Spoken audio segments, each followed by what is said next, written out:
বিশ্বাসীদের বিদায়। কোনো মুমিন বান্দার যখন দুনিয়া ত্যাগ করে আখিরাতে পাড়ি জমানোর সময় উপস্থিত হয়, তখন আসমান থেকে সাদা চেহারা বিশিষ্ট ফেরেশতারা নিচে নেমে আসেন।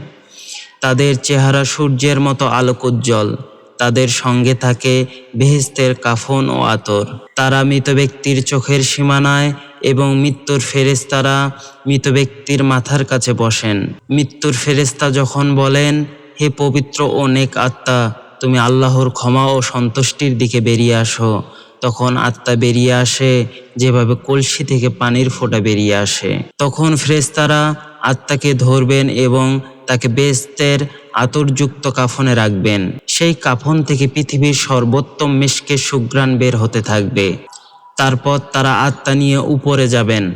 তারা যখন ফেরেশতাদের দলের কাছ দিয়ে অতিক্রম করবেন, তখন ফেরেশতারা বলবে, এটি একটি উত্তম আত্মা।